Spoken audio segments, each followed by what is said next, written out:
Good morning, ladies and gentlemen. Welcome to the 135th Annual General Meeting of the DEBENTURE Corporation PLC. I'm delighted to extend a warm welcome to everyone present and delighted to see so many of you here. I'm Robert Hingley, the Chairman of the Board, and here with me today are Dennis Jackson, our Chief Executive Officer, Trish Houston, our Chief Operating Officer, and Non-Executive Directors Paz Puraval, Claire Ascombe, and Martin Slenderbrook. Claire Finn, unfortunately, can't be with us today. I'd also like to introduce you formally to Isla Pickering, our Chief Financial Officer, and Alex Ringer, our Head of Legal, Risk and Compliance. Spencer Knightsbridge, our new Chief Technology Officer, also joined the team this year, but can't unfortunately be with us today. We also have with us Nicola Lambourne, representing our Corporate Secretary, and James Henderson and Laura Fole, representing our Investment Manager, Janice Henderson Investors. I have been informed by our Company Secretary that the meeting is quorate.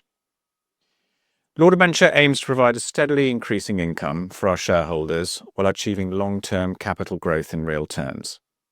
In 2024, we continue to make progress with an IPS valuation uplift and an increase in our full-year dividend of 4.7%. I'm pleased with the consistent long-term outperformance of the share price total return of our relative to our benchmark. We feel confident in the long term the combination of a robust and well-positioned equity portfolio and continued growth in our IPS business should help us deliver attractive returns for our shareholders. The board takes pride in particular in our longer-term record and value creation, including 113.4% aggregate increase in the dividend over the last 10 years and 45 years of increasing or maintaining dividends to shareholders, 46, I think. Furthermore, IPS has now delivered 7 consecutive years of growth with a 5-year net revenue compound annual growth rate of 11% and a 2024 valuation of 194.5 million, up 83.6% since 2019. Before moving to the formal business of the meeting, I'd like to invite DEBENTURE's Chief Executive Officer Dennis Jackson and our Chief Financial Officer Isla Pickering to provide a short update on the independent professional services business. We'll then ask James Henderson and Laura Fole to brief us on the investment portfolio. Following these updates, we'll then take questions from shareholders, proxies or corporate representatives relating to the business of the meeting. Any questions we're unable to answer here today, we'll seek to answer after the meeting. I'll now hand over to Isla. Thank you. I just wanted to take a moment to remind everyone of the unique proposition that DEBENTURE is and what sets us apart from other businesses in our sector. I know many of you will have seen this slide a number of times before, but as a reminder, DEBENTURE has 2 distinct but complementary parts. On the left-hand side of the slide is the portfolio of shares, which comprises 81% of our net asset value. On the right-hand side of this slide is the bit that makes us different, IPS, a collection of independent professional services businesses, which comprises 19% of the net asset value, but contributing to around 1/3 of dividends over the last 10 years.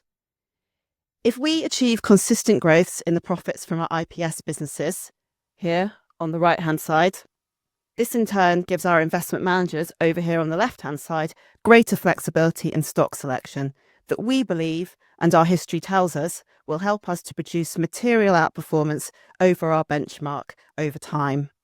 And looking at the other way, the fact that IPS is part of a 135-year-old FTSE 250 business with 1.2 billion of assets, that this sets us apart to our clients over here on the right-hand side in the IPS.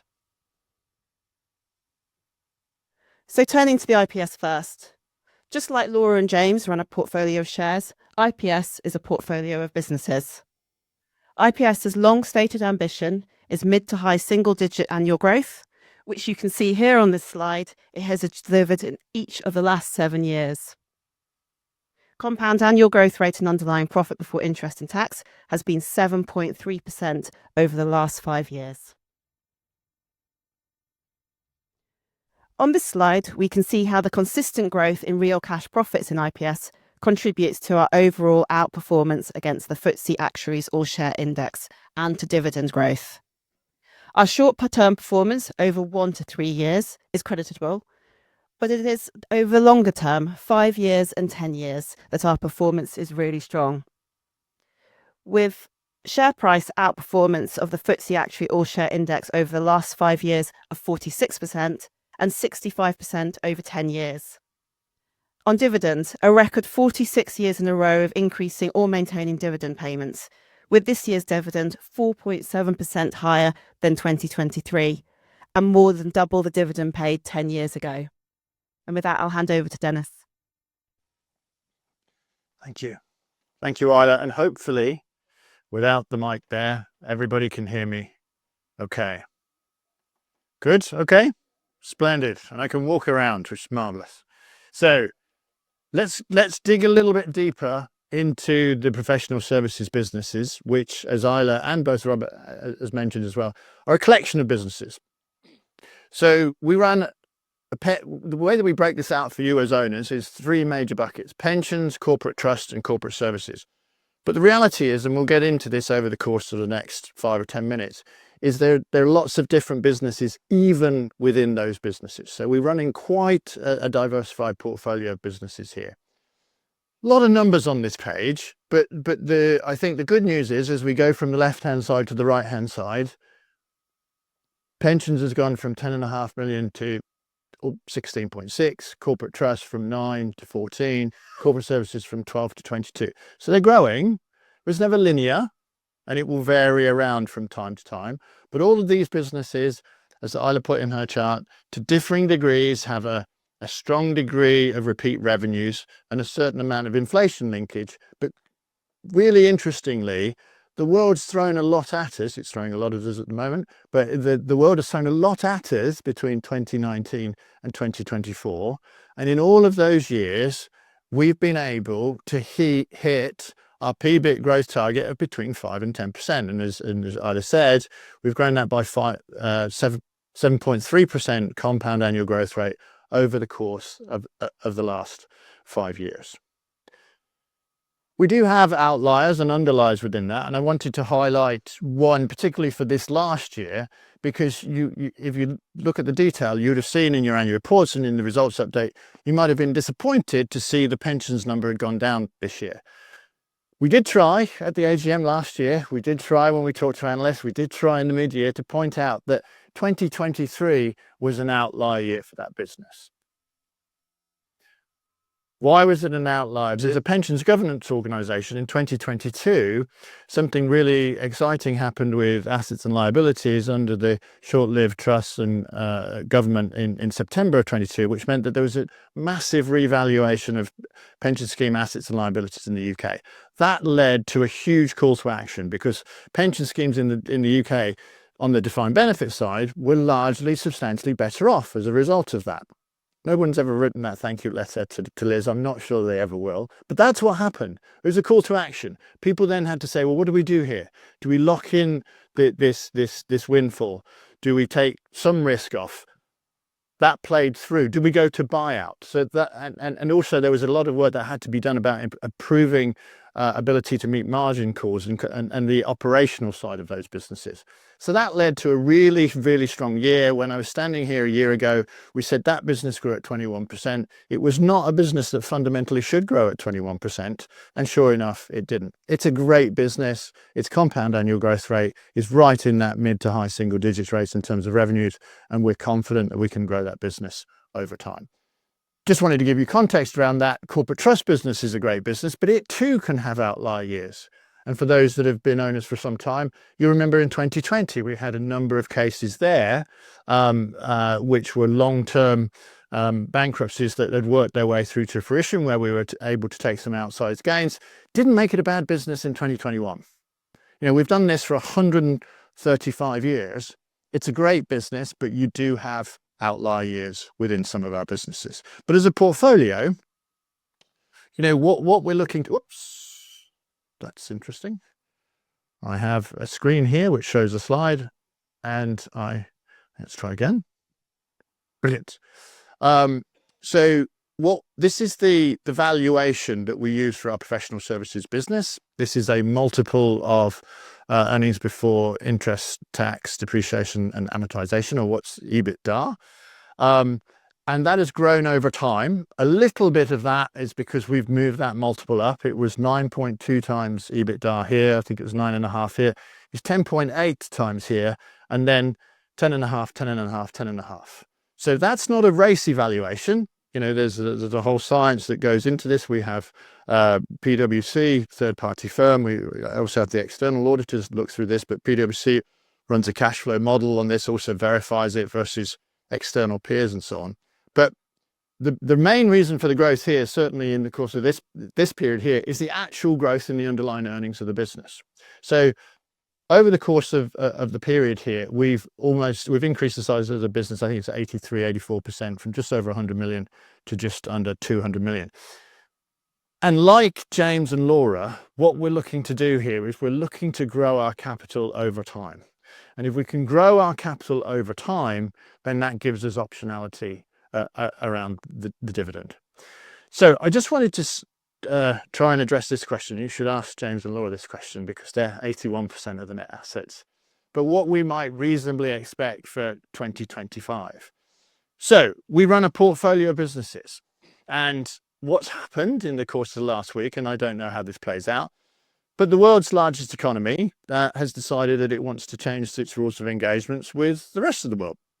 Put the United States and China together, they're about 50 trillion of GDP, according to the IMF, which is about 43% of the world's GDP. And they're in, certainly for the last five or 6 days, they're in a full-on trade war, right? So that's something that's going to cause a decent amount of uncertainty for some time.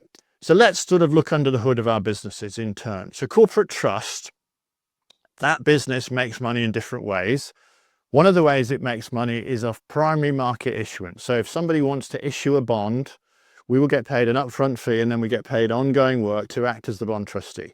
It's reasonable to expect in the short term, there will be few bonds get issued, right? So that business will quieten down for a period. I don't know how long that period will last, but at some point, and we'll be ready when it comes back, it will start to come back through. Because interestingly, if you look at 2020 and 2021, on the back of COVID, markets went very quiet for about 3 weeks in March from a debt issuance perspective, and then they roared back as central banks made sure that they were going to throw liquidity at the world. So a lot of people issued debt in 2020 and 2021, and a lot of that debt was 5-year debt. So a lot of that debt comes up to mature during the course of this year and next year. So in the very short term, at least, that will get a bit of a bloody nose.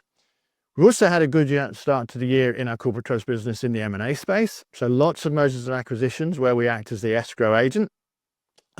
Reasonable to expect today, as the rules of world trade have changed, very few businesses are going to be buying other businesses if they don't know what the fundamental economics of those businesses are. So reasonable to expect that the M&A component, which supports our escrow business, that too will get a bloody nose. But going the other way, we get paid through one of our business on repacks every time we issue a structured note on behalf of our clients. And those structured notes allow people to move quickly to get exposures to different asset classes. And what you'll find at times of like extreme market volatility, if people want to move fast, the issuance of those structured notes goes up. So that could be a win for us. And also embedded under all of this, and we're not hoping for this scenario, but if things go really bad, as a bond trustee, if there are a lot of bankruptcies and restructurings, and for those of you that know us really well, 2009, 10, 11, go and look at our results. IPS did really well, and that was on the back of the bond trustee business, because in that situation, we go third into the creditor queue behind the HMRC and the liquidator, and our role, we only need to do work if we are indemnified or secured to our satisfaction, and our role there is to maximize the return on behalf of the bondholders, and that can be a very significant win. So there's a big counter-cyclical business that's in our corporate trust business that we don't hope for a great outcome for, but if things get really hairy, that's a nice hedge for us to have. Let's talk about our pensions business as well. So pensions, but one thing that you can't do if you're a pension trustee this week is you can't do nothing. You can consciously decide to do nothing. That's different from not doing anything. The first thing you have to do is you have to check that all your margin calls are being met, because assets and liabilities are moving around significantly. So you have to get on the phone, you have to make sure your operational risk side of your obligations is being satisfactorily discharged. You need to talk to the corporate, make sure that the corporate's in a good place. So you're forced, your dialogue picks up at times like this. We've seen it during COVID, we saw it during the trust administration. So realistically, our pension trustees at a time like this, they become busier. How long that lasts for, I don't know. But realistically, that becomes a busier business for us. There's more meetings, there's increased dialogue. Certainly, if you look at this week, April is usually a quiet month within the pension season. That's filling up with emergency meetings of audit and risk committees, main boards and investment committees of pension funds, as it should, as they look to discharge their responsibilities appropriately. Then we'll go into our corporate services businesses. We have our service to process business. That is simply where we act as an address in the UK and US for people that want to do business under UK and US law. Trade will slow down, M&A will slow down, capital markets will slow down. We can expect in the short run a slowdown in that business. However, when it bounces back, we can expect to hopefully take our fair share of that. In our company secretarial services business, again, part of what we do there, if you're on the board support side, we're arranging the board meeting, we're arranging the audit and risk committee meeting, we're arranging the investment committee meeting. There's more of that work on the back of what's happened. So you would expect more work in the board support area of what we do. Moreover, there's a business in there which is called our global entity management. So we have about 70 multinational clients where our job is to keep them in good order, in good standing with the relevant authorities in all the countries in which they operate. What is happening right now is all the cards have been thrown up into the air as to how people should organize their supply chains. So it might be reasonable for us to expect, in the short term, not very much, but over time, people will look to restructure those supply chains. So they might need to open subsidiaries in Indonesia and close their subsidiaries in Singapore. That is all incremental work for companies like ours. We don't know what the outcomes will be, but a reasonable expectation might be this time next year for us to say in our global entity management business, what we call additional scope work, which is the project work, has ticked up as a direct result of the changes in the rules of engagement with doing trade with the United States. Our structured finance business, that will trade lower because it's hard to price those types of assets at this time. We expect that to be a little light in terms of new issuance. And finally, our SafeCall business, which is our whistleblowing business. One would hope that's reasonably independent of this. But if the one thing I would say, we've changed that business to go beyond just whistleblowing. That now does training and investigations. And if you've got investigations that need to be done, they need to be done, whatever's going on with tariffs, whatever's going on with the economy. So we broadened our business lines out. So that was about 10 minutes, I think, of explaining that within the professional services businesses, we've got a portfolio within the portfolio, and it's that strength is within that diversity of revenue streams that we've got there. So we don't know what the rest of 2025 has in store for us, but we're very well diversified. We also have a geographic diversification to what we do. So we should be confident of our ability to produce those 5 to 10% increases in profits that we look to produce in order to give James and Laura optionality in portfolio construction. So with that, I'll hand over to Laura. Thanks very much, Dennis. Can everyone hear me? Terrific. Thank you. So I thought I would start with the investment approach and what's happened in the past, and then leave James the job of covering the outlook. So difficult questions for James, please. The investment objective here is to grow capital and to grow the income. And the really nice thing about running this trust is that we can focus on the former and almost treat the latter as an output. And the reason I say that is that James and I can turn up pretty much at the beginning of any particular year and almost know that we've got a third of the income here in the bag, if that's how you want to think of it, from the IPS business that Dennis has covered very well. What that allows us to do is invest across the breadth of the UK market. So I think everyone in this room will be familiar with the large income payers in the UK, the GSKs, the HSBCs of the world. We can own those if we think they're a good total return opportunity, and we do own those types of companies, but we don't have to. And that's really benefited the trust performance over time. You'll see that on the next slide. In terms of how we're running it, it's very much bottom up. We're not trying to run this in a thematic way, and it is deliberately diverse, exactly as in the same way that Dennis was talking about. We have 150 stocks here, and that is not unusual. There are a couple of ways you could think of it. The first is that in the overall structure, you could almost think of us as having a 20% holding in one position. In other words, IPS, the independent professional services business. So James and I, part of our job is to diversify away from that position. So there's a very deliberate reason that we have a longer list of holdings here. And when James shows you the top 15, you can see that the position sizes are relatively modest because we are not trying to take too much individual stock risk. So there's that element to why we're holding 150 stocks. The other element, Dennis talked about the uncertain environment. It's the same on the portfolio side. And you want to have stocks that can perform well in different environments. So for example, last year, interest rates stayed higher for longer than people would have thought at the beginning of last year. And that really helped the bank holdings in the portfolio. On the other hand, it hurt some of the more cyclical holdings, particularly the UK domestic names, think the likes of house builders, building materials. Now, if we're going the other way, the market seems to think now that interest rates are coming down, possibly quicker than people thought. That will do the opposite. It will pressure bank lending margins, but at the opposite end, it should help our house builders, building materials. That's very deliberate. We want things to be doing well at different points. We are not trying to take big bets either way. We might have a view. Our view at the moment is that the UK economy is possibly more resilient than people think. Consumers don't have debt. And in fact, on average, they're building up savings. Corporates are generally in a good place. So we might have a view, but we'll express it here in a modest way. So James will talk about some of the additions that we've made. There is a bit of a theme there among some more domestic holdings, the Kingfishers of the world, but we are not, very deliberately, not taking too much individual stock risk here. The other way that we think you can protect in this type of pretty challenging market is valuation. I was really surprised when I pulled up the valuation of this portfolio this morning at how low it's become. This portfolio is now on 11 times historic earnings. And genuinely, I can't remember a time that I've seen that for this portfolio. The whole UK market is on 12 for context. So the UK market isn't expensive either, but we are lower than that here. And that is on historic earnings. So the nice thing about historic earnings is that's not up for debate. That's already happened. And that looks at a very low multiple versus history, which we think gives you more of a buffer. Yes, the US market has been a bit weaker this year, but you're still probably talking about 20 times earnings roughly for the US market compared to 11 times for this portfolio. And then finally, we do go overseas if we see particularly compelling opportunities there, or if there's a company that we can't really replicate in the UK market.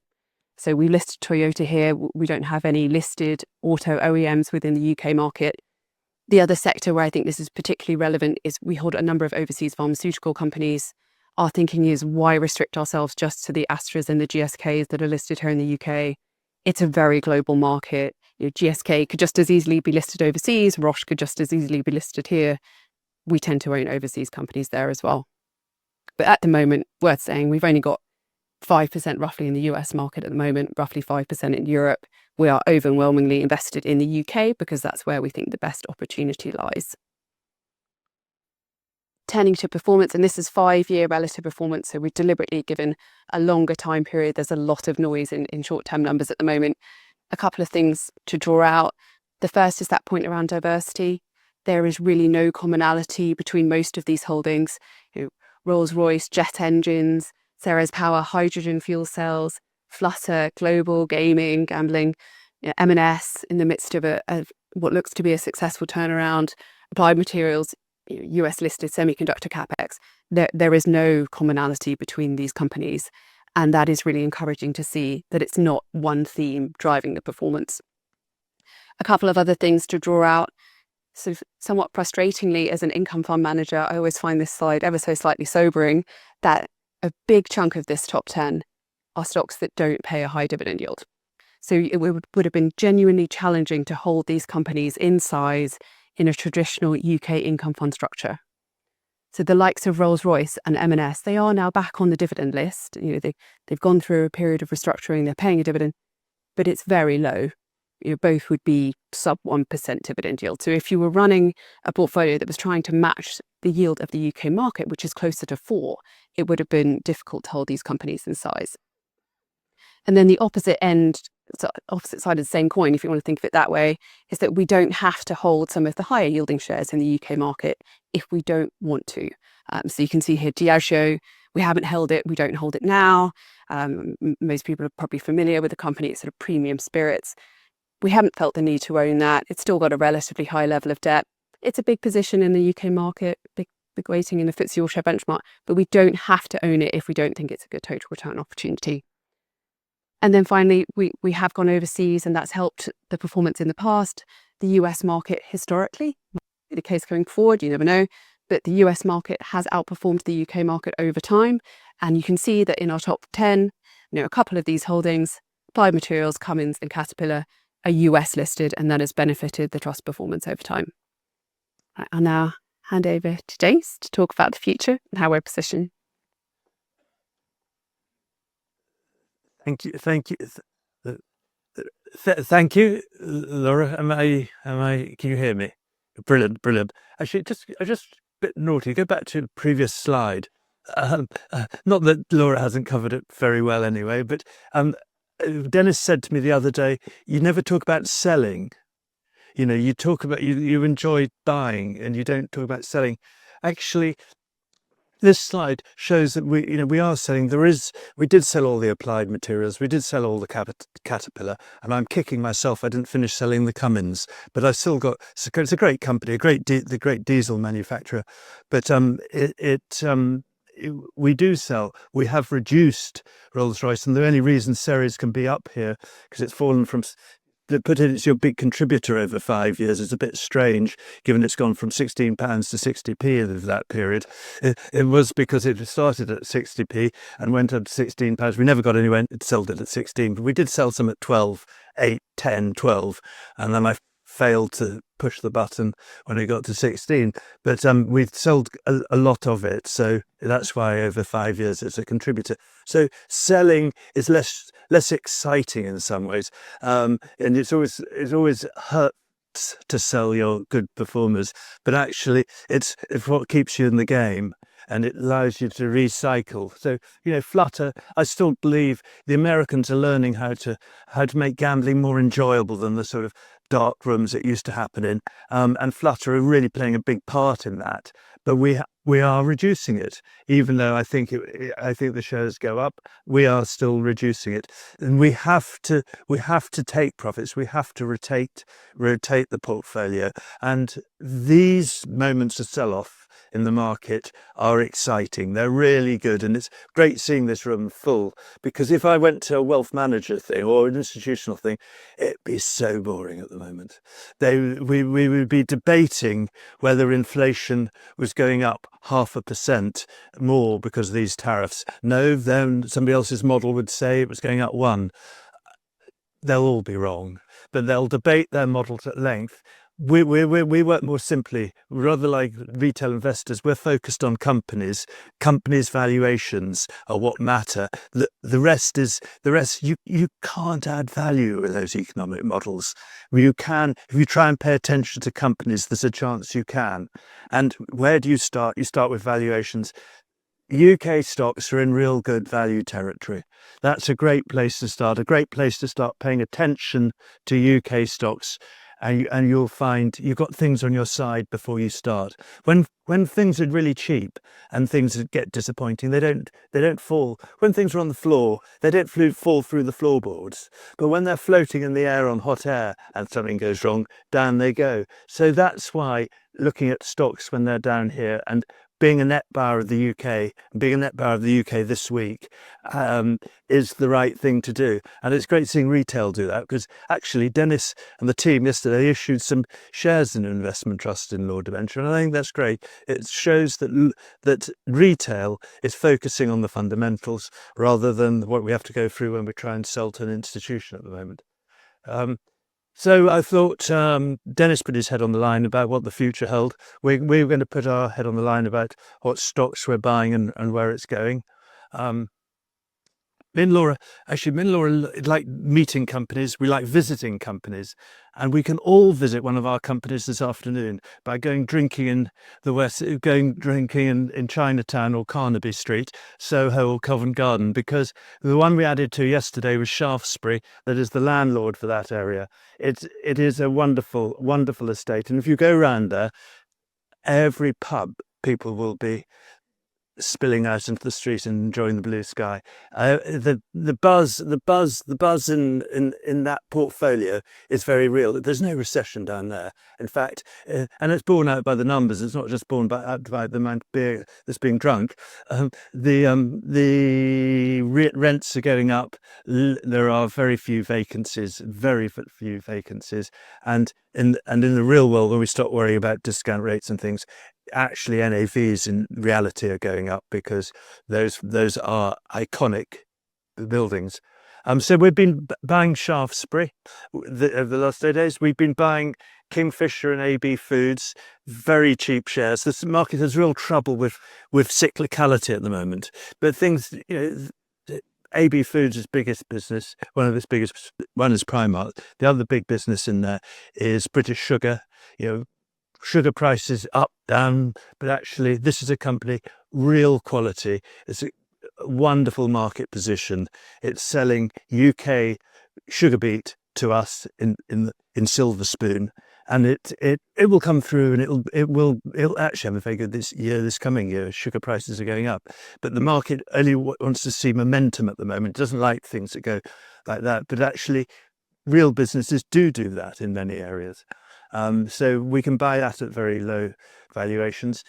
As Laura said, what we want is diversity. So, we're buying some Shaftesbury and land securities, as I've discussed, but we're also buying, and this is why I get, it's only 2 or 3% of the portfolio in ITs, but I'm getting quite a lot of stick from people about it. And I don't quite know why. Some of these alternative, what they were originally sold as gilt lookalikes, and of course they're not. They're companies with real assets that they've got to operate. But UK Wind is now on a 30% plus discount. It's yielding 8 and a bit. Hickle's another. These have been kicked out by wealth managers who bought them when they thought they were a bond proxy and now don't want them. It's given us an opportunity to buy them. Some of these people were paying premiums for them 2 or 3 years ago. They're now selling them at discounts. They are perfectly good assets. That some of these companies are selling parts of their portfolio not very different, at around NAVs. So there's a genuine robustness to the NAV and the better ones of these. So it's a relatively small part, as Laura said. We've got 150 stocks. We will buy 2 to 3% of the portfolio will end up in that area. The property, 4, 5, 6% in indirect property will end up. UK consumer, we'll build up that a little bit at the moment. Laura is absolutely right. The UK consumer has been paying his debt down for a few years. The number of outstanding mortgages in the UK has fallen. People are going into any slowdown in a good place relative. The UK consumer usually surprises the analysts, and I think they will again. How are we financing it? Well, I've talked a bit about it. We've reduced to the better stock, the successful stocks in the portfolio. This is contrarian thinking. We sell the stronger performers to buy the weaker ones when the valuations justify it. It's sometimes a bit difficult one to explain why you sell your winners. It is that nothing is forever, and trees don't grow to the sky. What you need to do is rotate into your less successful things if you genuinely believe the story. I've got Dennis's problem. Just this is as Laura said again. We show the top 15. It doesn't really tell the story of the portfolio. If this portfolio has a good next 2 or 3 years, it will be things below this list that come up through it. And actually, Dennis was quite brave. He made predictions about the future. And I think I want to put my head on the line and say that we've got a list of smaller companies, around 0.5% holdings. What we need to really have a good next 3 to 5 years, like the last few years have been, is some of those to come up and end up in here. And I could put pressure under myself. I'm going to come up with one company one company that I think is further down the list that will be in the top 15 in 3 years' time. So people can be rude to me. God, you were wrong about that. Because we don't usually like naming one small company, because we are portfolio managers. Some will go right, some will go wrong. It's never symmetrical. If something doubles and something halves, you've made money. But so we don't usually like to name them. But I think just to sharpen me up, and I'm going to name one. I think of our smaller company holdings, and Laura's looking bemused. She doesn't know what I'm going to say. I think of our smaller company holdings that will come right. I'm going to say Boku, which is about payments, phone payments. It's very international. It's a MISC-FIN company, and I'm quite pleased I'm saying that it's something like that, because people sometimes say, James, you're always old tech. You're always you're always about yesterday's businesses. No, Boku, really, really exciting. And please ask me in 3 years' time how right or wrong I was. I think that will be in our top 15. A prediction for the future. Something like Senior was a small company when it came in here. It's gone up, it's gone down a bit, but over time it's gone from a very low price when it was restructured back at the turn of this century. So I've covered these. This is what we're going to do. I just want to get on to my last slide, because I could waffle about my last slide for a long time. Again, I don't want to dwell about the past, but it was talking with people over coffee. We'll go, God, this last week's been a long week. How difficult it's been, and as though that's any different to how things have been in the past. And you start here. Okay, let's do, because this is a 25-year slide. 2000, we were all thinking the world we literally thought our computers were all going to fail on the dot. It was absolutely, people were taking out insurance that their computers weren't going to fail. The millennium bug was going to wipe out everything. The clocks were going to stop at a minute before midnight. The planes were going to start going around in circles and crash. And it was put into valuations. And I'd sit in front of trustees and they'd go, how are you factoring in the millennium bug into your forecast for Kingfisher next year? And it was nonsense. Of course you couldn't factor it in. You had to keep a straight face and pretend that that it was real. But we're sitting with a portfolio of managers, 150, who will deal with the events that are in front of them. They will deal with these tariffs. They'll find ways of operating to get round them, to move production. They'll find new markets. They'll deal with what's thrown at them, whatever is thrown at them. That's how commerce. That's how it works. So that's why equity investment outperforms fixed interest over time. It's people's adaptability, the skill of management to make value happen. I mean, why I like this chart is it keeps things in perspective. This is the financial crash when all the banks were going bust. And if we feel the last week's been intense, it was much more intense that week. Those weeks that things like Royal Bank were teetering, Lance and Leicester went bust. We could go on. We could go a long time, but actually, on a 25-year chart, it's a blip. But it didn't feel like that at the time. This is COVID. What we got to do is stay with good companies. Our approach is to stay with a long list, to add when you least feel you want to, and take away a bit. Make sure you're not absolutely falling in love with success and rotating it round. Trying to learn from your mistakes of the past. We didn't finish selling things. Sometimes we've sometimes not made things count enough, and keep at it. And ultimately, there's nothing clever. All you're doing is paying attention to what's going on. So, as I say, go to Carnaby Street, go to Soho today, and find and see how strong and good the economy is in parts. So, thank you very much.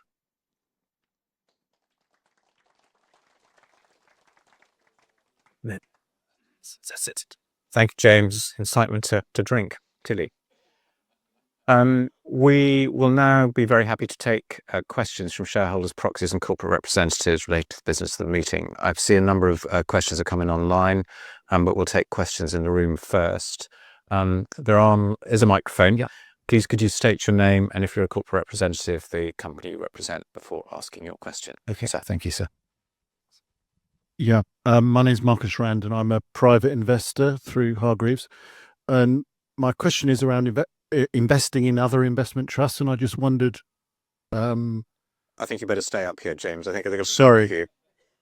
Because I noticed Herald you invest in, and UK Wind and a few others, and I just wondered what the criteria that you apply in terms of which ones you invest in. Is it the so, for example, UK Wind, is it the fact you're interested in infrastructure, or is it because you think UK Wind in itself is a good proposition?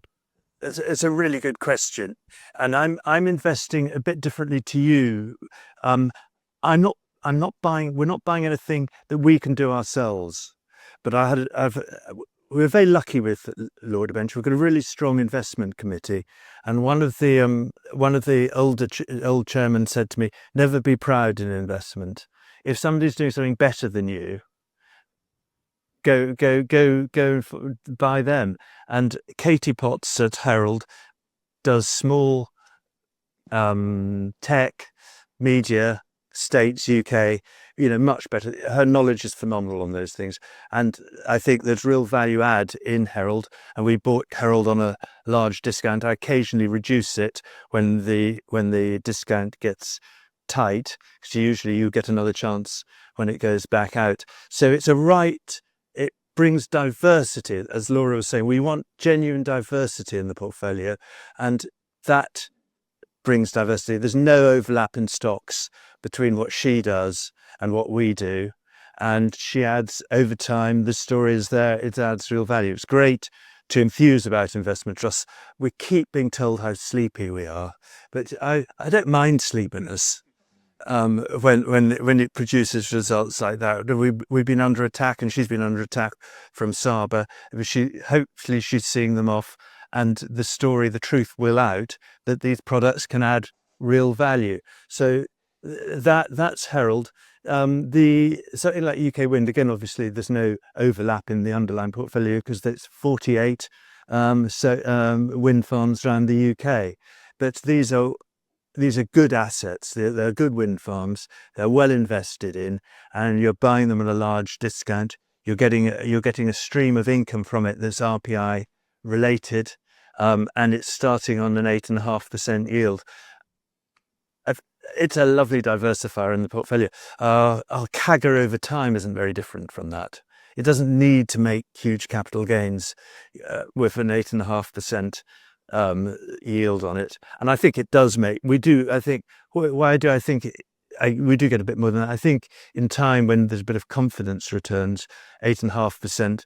There's a bit of yield compression. It goes to 7.5, 6.5 in time, but it's not hugely great. It wasn't going to make my top 15. It takes a company that needs to take more risk to get there, and that's where you have your Bokus. But what I'm trying to get across is you have your Bokus, which is Miskfin. It could be very exciting. You've got UK Wind, very dull actually. If once they're up and running, it's Share price. the share price isn't dull. And then you got Herald, which is a mixture of both, I suppose. But you need that diversity, and that's the importance of a portfolio, to have genuine diversity. Thank you. This question here, sir. We got one here, sir. Oh, sorry. Roger Mayhew, a private shareholder. I know you don't like making predictions, but this year something quite strange has happened in markets. If you had said to someone at the end of last year, US tech is going to be a terrible performer and European financials exceptional, a lot of people would have laughed at you. But actually, knowing stock market history, in the 1960s, the Nifty 50 performed, and then just in a more inflationary environment in the early 70s, they collapsed, most of them. Some survived, like IBM. What I wanted to ask you is, we've all been waiting for it, and rarely does the leading sector or area which has performed for 10 or 15 years lead the next bull market. Niels Torb used to say financials often lead a new bull market. So I wonder whether there's a bit of me which feels that we're seeing a seismic shift, that what Trump has caused of capital and the low valuations. Goldman's has Lloyd's Bank out to December 27 on 4.8 times. I mean, and they grew their dividend by 15%. Why would you not want to own it? Should we ask Laura that one? If you'd asked us in December last year where the valuation anomaly lied, we probably would have said the US market, because we are more valuation focused people. And, at the time, the US was on a cyclically adjusted P in the mid-30s, which would looked historically unusual to us. The UK, for context, was on a low teens. So I would agree with that. And I also agree with you about what might lead the next market. And this is something that James and I have been discussing as well, that actually it might be, what's one of the most out of favour areas at the moment? It would be UK, and beneath that, it would be UK domestic companies, which tend to be smaller companies. If you look at how something like the FTSE 250 is done versus, say, the top end of the FTSE 100 over the last couple of years, it is very, very stark how much medium and smaller companies have underperformed. And those are companies that are perfectly good, often perfectly good, well-managed businesses, often conservatively run with strong balance sheets, but they are at a big valuation discount. And going back to what both of us said, I think the UK economy is probably best described as, yes, low growth, but also resilient in terms of how businesses are run and how consumers have set up their balance sheets. So that, to me, it would seem very strange if you just looked historically, last 3-5 years, it definitely wouldn't point you in the direction of the FTSE 250 and some of those smaller companies, but that doesn't necessarily mean that things can't change. And I hope you're right that this is the seismic shift that people have been waiting for, because the weight of money that has gone towards the US has dried up money going elsewhere. Thank you. Okay, so I have a question back here, sir. Okay. Nick Styra, private shareholder. Are you hearing me? Yes. Okay. I've got a couple of questions, if I may. The first one is on your whistleblowing safe call. I've always found whistleblowing of great interest, but I've never seen sort of it set up as it is in the annual report. So it's a question, how independent are the investigations that follow, particularly if it sort of involves, shall we say, senior figures and things like that. And obviously it's a premium thing. So how independent are you, and how does it really operate? That's the sort of first question. Should I do the other one? Should do the first one first, and then Fine. So thanks, Nick. So the business that we have, we call them call handlers, the people who talk to the folks that are raising the issue. These are, to date, every one of these is a former policeman or woman. Okay, these are, if you look at our website, you'll see the Sunderland bit. These are based in the North East. So these are highly trained. The minimum that they have at this stage is 15 years worth of experience. And what these policemen and women are very good at is they're very good at following a process and establishing facts and filing a report. So they're not connected in any way to these firms. If they were, they'd have to immediately step back and declare a conflict, no different than they would do if they were in the police and they were a neighbour of somebody who'd been accused of some malfeasance. So they know where the boundaries lie in terms of taking themselves out of it. And then the way that these things are structured, obviously a lot of within a corporate structure, there's a human resources chain where a lot of issues are raised and helped. But the idea is this provides an independent channel, and that often reports into, could be the chairman of the board, could be the senior independent director, could be the general counsel. Because if the CEO is the bad guy, you need to have that process to be able to go around. So that's where a huge amount of the value proposition comes from. But these are extremely highly trained, extremely well experienced. And even within that business, if you go to our office in Sunderland, forget a Chinese wall, there's a big wall down the middle of the building. And you have the people that are dealing with the day-to-day on one side, and then you've got the people who are managing around and selling to new clients, so on. They're very definitely separated from the rest. The second question picks up on the investment trusts, because if you're holding Herald to help identify companies, you could widen that to include multinational investment trusts to identify these companies elsewhere in the world, like you have it in Japan, that might be worth picking up at early stage. Exactly, and we've got an exposure to early stage UK and other places in the portfolio. One of the unquoteds, and that's the board looks at that closely, is Oxford Science Innovation, where it is early stage Oxford-based companies, and there's been some successes. A vaccine company, for instance, has come through well there. We've got a company that's taking that is international, but is predominantly UK, but is IP Group. Again, it's full of things that could break through. It needs a winner, and these sort of companies can work. At the moment, the discounts they're on would suggest they can't work, but there is one out there, from 3i, which we have held, where I sold it too early, where they kept hold of their biggest investment active, and it has driven huge success for that company. So we will have some. And as regards international small companies, if I saw something that I really thought would be right, I would do it. I think, going back to our earlier point, we're trying to pay attention. We're trying to have value in things that we can see and understand. So that means we miss things that we don't understand. But I don't worry too much about that. There are enough things that we can find opportunity in. And, I will be going to Oxford Science Innovation later this month. I go to Oxford. I won't understand what all the talks are about, but I will come back energized, because there's a lot of good things happening in the UK. There's a lot of really good science that just needs to be commercialized successfully. And like every company, some of them just need a bit of luck. It's as simple as that. Luck, being in the right place at the right time. And I am hopeful, from IP, and there will be some real winners will come through. Thank you. It's my name's Robert Jennings, private investor. Sort of extension of the last question about the overseas UK split.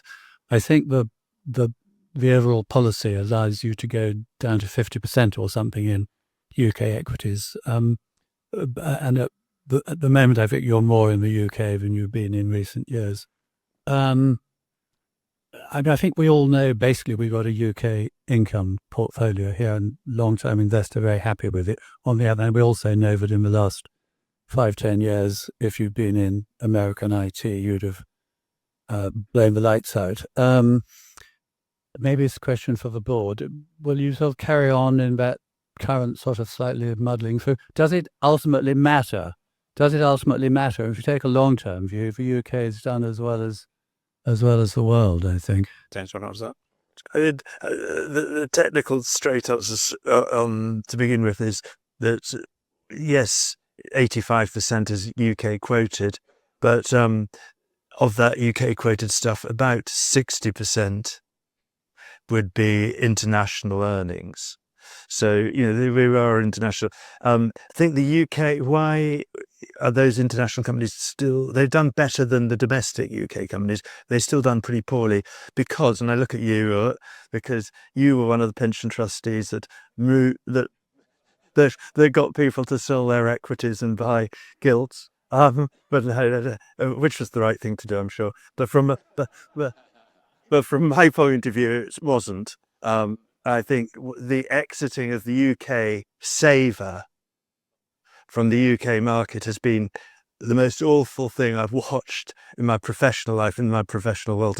We used to run the Divety pension fund when Castled didn't, and it used to have a huge equity portfolio that grew and it helped UK industry by supporting that. That was ended by the liability modelling that Dennis has talked about and everything moving into gilts. This has meant that on our big companies, the UK investor has left the register, and the big companies, the international investor has sort of filled a bit of the gap. For UK companies, smaller and medium-sized companies, nothing has. It's only the retail investor, the private investor, that's sort of stepped up to the mark and helped. But there has been this vacuum of capital coming into UK companies. So that's the problem. But that's an opportunity as well, because it won't be the case forever. So I'm not apologetic. We've got more in UK earnings than ever before that I've run this portfolio. I would completely agree with that. That is because valuations are lower. But we mustn't become UK-centric. We must keep our eyes to the opportunities elsewhere. We need to be tested by the board. Are you becoming just too UK-centric? But this is very odd, what we've seen in recent years, this exodus of buy UK savers from the UK market. And it will change. A new Ross Scooby will come along, Robert, and we'll put it right, and as a joke between us. And you can have a long, boring history lesson from me about who Ross Scooby was afterwards over a drink. So let me just add a couple of things to the board. So of course, as James says, we do hold the investment manager account. They have to explain to us what they're up to, but they have discretion to invest within set parameters, which are deliberately quite wide. And it is not the Jobs board to backseat drive. If I started making stock selections, that would be a very bad idea indeed. And I think you have to give Janus Henderson huge credit for the performance they've achieved, and particularly against the other chart that James shared earlier, against the derating of UK equity since Brexit. I mean, that is an astonishing chart, that the way that's come down since 2016. So I think that we are very pleased with the long-term value creation within the portfolio, and we have great faith in what Janus Henderson does. Of course, we monitor it, but we set quite wide parameters, and that's deliberately so. Thank you. Any questions on the side of there? So Jeremy Dobbin, I'm a private investor through the HL platform. And first of all, can I thank you, Chairman, and your directors and the investments who have done an excellent job. And as a shareholder, I'm a very happy bunny. Two questions, please. There's been a lot of chat about companies deregistering from the London market over into the US market. Do you think with what's happened, is that going to go away, or is that something that will be increased? And the second question was that you have some companies that are delisted on your portfolio. Is that because they were delisted in the last 12 months and there's still some value there because there's nothing shown? I'm just interested to know why they're still shown. Thank you. do you want to? I'll do the delisting because they're my mistakes on the whole, not Laura's. They're companies that have basically gone wrong for one reason or another. They're of de minimis value. But just because they're de minimis, they still survive as businesses, and we need to keep managing it. So people sometimes criticize long lists because you don't manage it. Honestly, what I am still keeping an eye on them. There are a few things on the more interesting question, the more relevant question. Laura, are lots of companies going to delist from the UK? Shall I use this one? Is that way? In terms of companies that we've seen move from the UK to the US market, mostly it's companies where I think the logic stands up to that. So things like CRH, Flutter, these are companies with very substantial US earnings. So in a way, that was quite a logical decision for them to do that.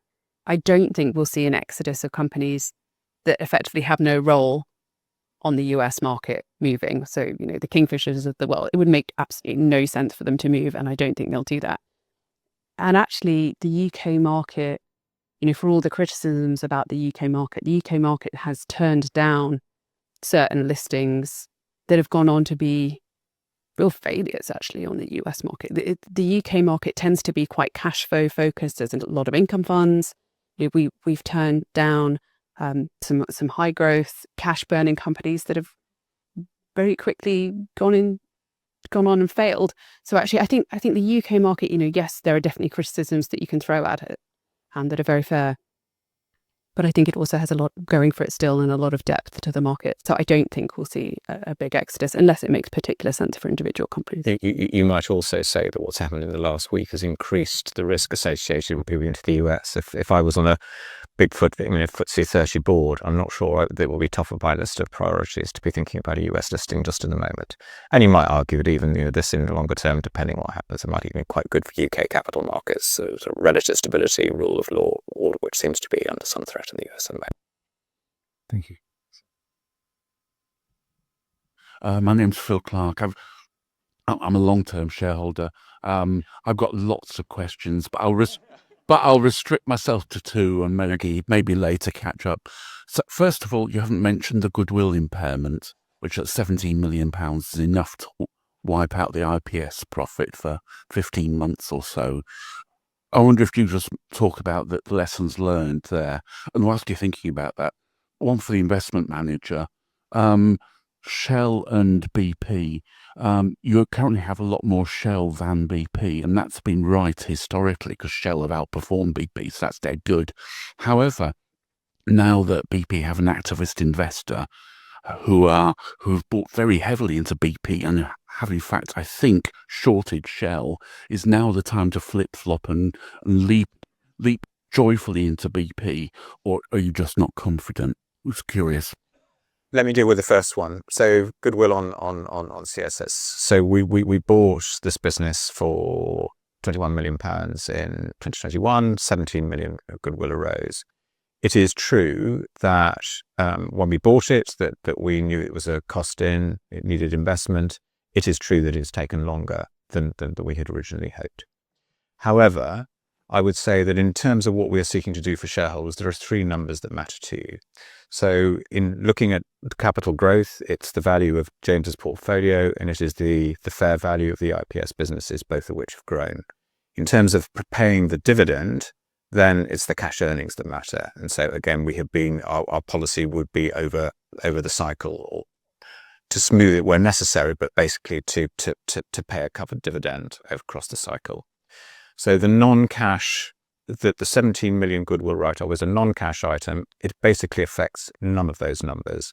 So it is an accounting entry, but really it's had no impact on shareholders at all.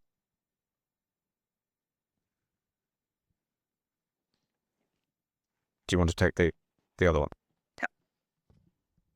Thanks, Phil. In terms of Shell BP, I would say the first thing is our holding in the sector should almost be thought of as a partial hedge for the fact that we hold a lot of industrials in this portfolio that are big consumers of energy. So our holding in Shell BP is not necessarily just we think Shell/BP are cheap. There's an element of we will always hold a weighting in the oil and gas sector until things materially change globally. In terms of am I tempted to flip from Shell to BP, the honest answer is no.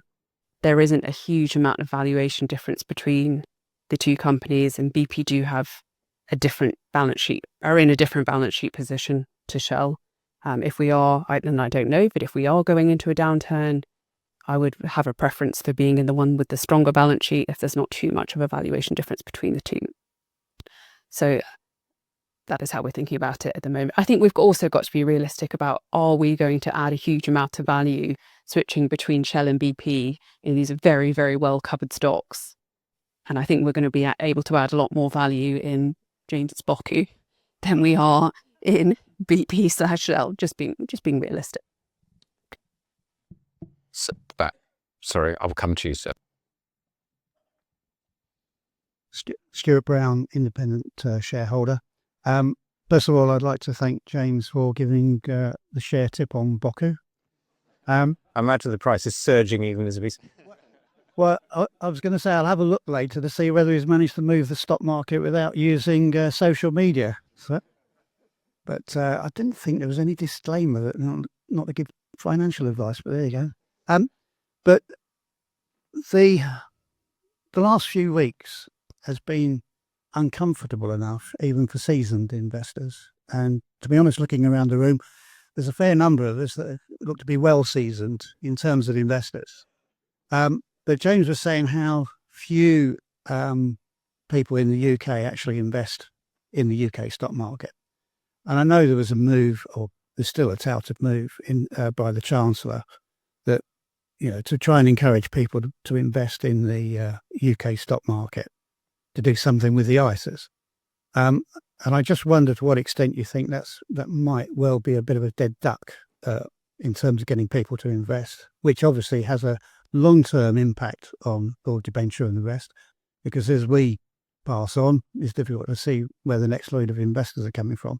But if it's been uncomfortable for us, there must be a risk that you're just going to frighten the horses so much that those people who prefer cash and have preferred cash will say, I don't care if I pay tax on cash, I just don't want to invest in the stock market. James? Yes. I mean, sometimes I sit in the office and I was sitting at the same desk, with a different office, but the same sort of desk at Henderson's in 82-3. And then so people come over and sort of say, Grandad, where's your pipe? But also, what's it like investing in a falling market? Is this different to... And 87 was a big one for me. And 87, on the run up in the summer of 87, people just kept pouring into our office with brown paper bags wanting to buy our units. And we would, in those days, there wasn't money laundering. We didn't have to ask any questions. Actually, thinking about regulation, there was a disclaimer somewhere in this presentation about my bucket. It wasn't a tip, it was just my portfolio management. So we would literally have brown paper bags and count the money out and give them units. And 87, the Henderson share price, I still remember, went from £5, £17, £23 during the 18 months before. And then the October crash came, and it was devastating because we'd sucked all these people in that had bought because of the SID campaign, if you remember, on British Gas and BT, and they all went. And I remember the head of retail going, "Oh, we've put investors off for a generation." Well, 2-3 years later, they were back in. If the memories are short, and if the story's good enough, people get there. And the story in UK equities, or in equities full stop, is good enough.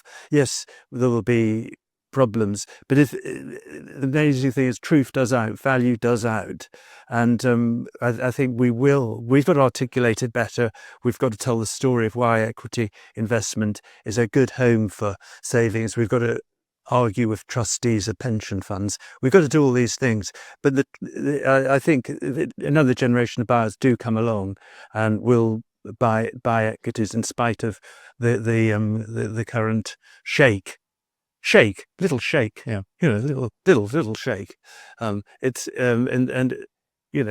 If just let's have an advert here. Again, there's a disclaimer. If you'd be a millionaire if you put your money in and did your ISA and then your PEP over that period, because I know one person that has this, it's not me. And they kept, and they did a much. It's a way to save. It's a good way to save, and we just got to get that story across.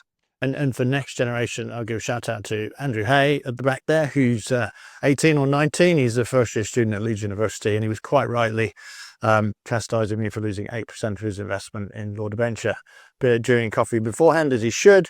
But the point is, there's always this next generation of buyers who are getting themselves educated and immersing themselves in this. And he was asking me very good questions. Why was I buying Kingfisher and not more AB Foods? So there's a good generation of buyers coming along, I think. We should have just a couple more. So Yeah, Mr. Chairman, do you want to take some questions online? we certainly want to take this gentleman here, so we'll be very patient, and then perhaps a couple online. So it's just a quick question.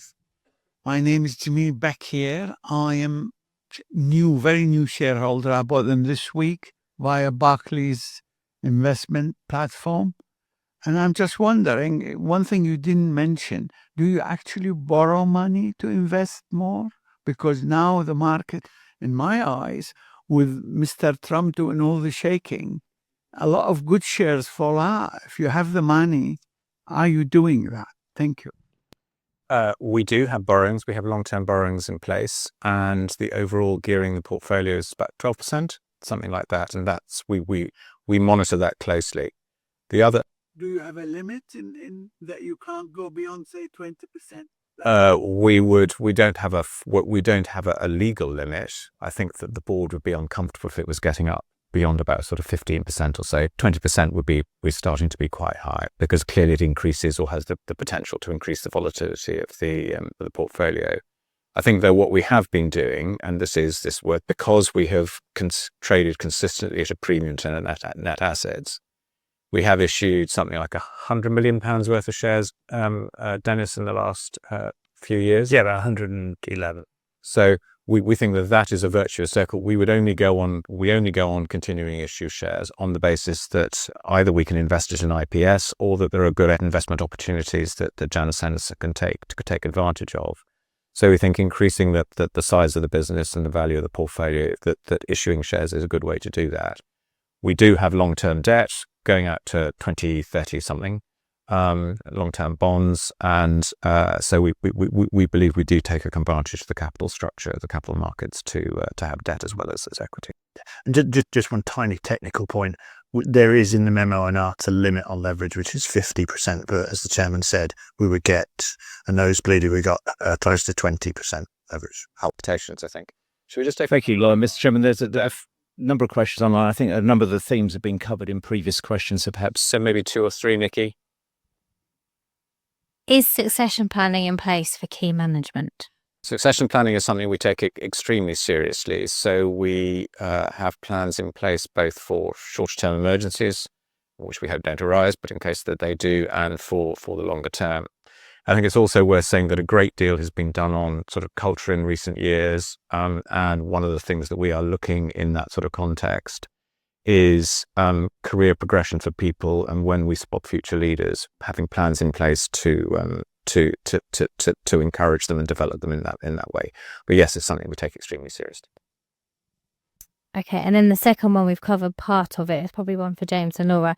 Does poor liquidity in smaller companies and companies delisting cause you concern, and do you see the trend changing? Laura pointed me to answer this one because I'm a bit more controversial. I think the lack of liquidity is an opportunity in the closed-end sector. People are paying too big a premium, I think, sometimes for liquidity, because the people are wanting to trade the whole time. In a closed-end structure, if we can get something much cheaper, just because you can't sell it tomorrow, is a long-term opportunity, because we're running long-term money. And that's the beauty. The beauty of an investment trust is you don't have to look over your shoulder, and which you do with an open-ended fund, because with an open-ended fund, you never know if you're going to have redemptions. People can sell units back to you. Closed-end fund, you can focus and take a long-term view and put up with a little bit less liquidity in the underlying shares. And those less liquid shares are where there is extraordinary... No, I mustn't overblow this. There's as you say, there's some something about in there about not over promoting. I think there is a real opportunity to buy in these less liquid shares. I think with that, we'll conclude the Q&As for now. Please do collar us afterwards. We'll be happy to take any questions separately. And Nikki, for those online, that we will respond separately. But please, we're happy to take any questions afterwards. So we'll now move to the formal, with your permission, to the formal business of the meeting. Let me just go through the voting procedure. In accordance with the Corporation's Articles of Association, a poll will be taken in respect to the resolutions contained in the notice. The notice was published on the Corporation's website and sent to shareholders on the 19th of March. I therefore propose to take it as read. For each poll, each ordinary shareholder and each proxy present at the meeting is entitled to 1 vote for each ordinary share registered in their name, or 1 vote for each ordinary share they represent. Voting on the resolutions is open now, but please note that only shareholders, proxies, or corporate representatives may vote. I'll now take a few moments to explain voting procedure. You have been provided with a poll card by Registrar Computershare on entry, on which the resolutions are listed, with the options for, against, and withheld next to each resolution. Please select one option for each resolution by inserting an X in the relevant boxes. Once you've finished voting, a representative from Computershare will collect the poll card. You may vote at any time during the proceedings until I declare the voting closed, and I'll close the voting after the resolutions have been considered. I now propose resolutions 1 to 18 as set out in the notice of meeting, and will wait 5 minutes for shareholders to vote. The registrars or scrutineers for the poll will be asked to confirm the outcome of today's votes once any votes submitted by proxy ahead of the meeting are updated as necessary to reflect the votes submitted via poll today. The final outcome will be announced via the regulatory news service and on our website as soon as possible. For information purposes, ahead of the meeting, proxy votes had been received from shareholders representing around 22% of the corporation's total voting rights, excluding votes withheld, and votes in favour, including discretionary of the resolutions, range between 96% and 99% of the total votes cast. That concludes the formal meeting of this annual general meeting, and I therefore declare the meeting closed. Thank you to all those involved for making the arrangements for today's meeting. Thank you to Peel Hunt for hosting us today, and to shareholders, proxies, corporate representatives and other guests for attending. And we're very happy to chat with you afterwards. We'll be around. Thank you very much.